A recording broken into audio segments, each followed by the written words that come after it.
Hello, and thanks so much for joining me again today. I'm working on another one of my Bob Ross inspired landscape paintings, and I'm using my Caran Neocolor 2 water-soluble wax pastels. And I want to talk about how I fix mistakes when I'm working with this particular type of art material.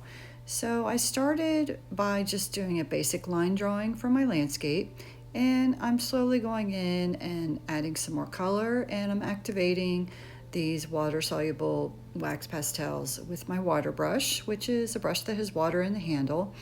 And one of the reasons why I love working with the Neocolor 2 so much is it's very flexible and it's really a spontaneous type of process.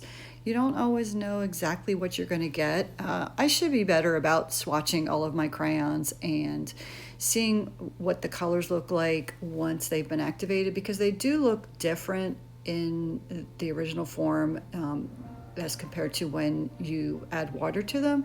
But I'm one of those lazy artists that just kind of picks things up and uses it as I go. I really admire the artists that are very specific and intentional with their swatching and their color mixing, and I just have never been that way. I'm a very intuitive painter, and like I said, I just feel like I'm just a lazy artist, and I like to just get right down to it and see what I can come up with.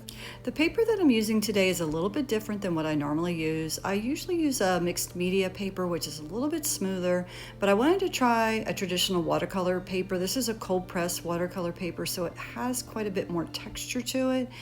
And I'm still not sure how I feel about it. I would love if you would leave a comment for me at the end when you see my final painting, what you think of this particular type of paper. Like I said, I'm used to using a smoother paper, and I feel like the crayons do react a bit differently. They sit on the top of the paper a bit more, which when I made my mistake, this actually worked in my favor because I was able to fix it a little bit easier.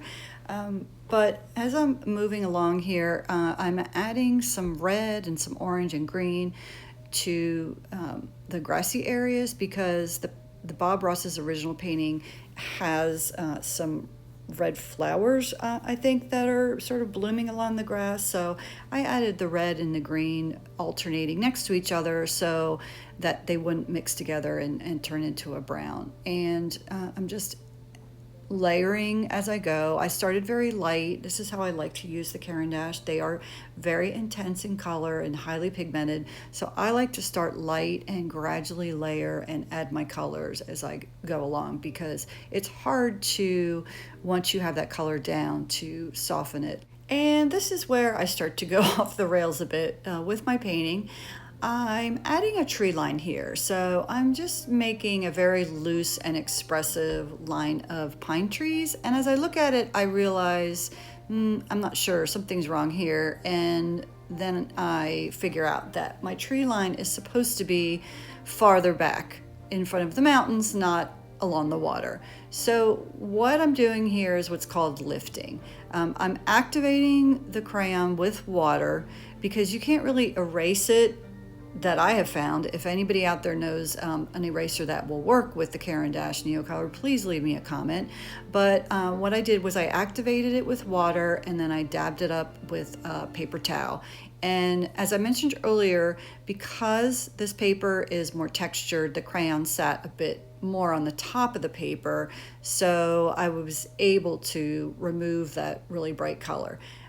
I noticed that the green that I picked up was a little too blue, so I'm just layering a little more of a muted green on top.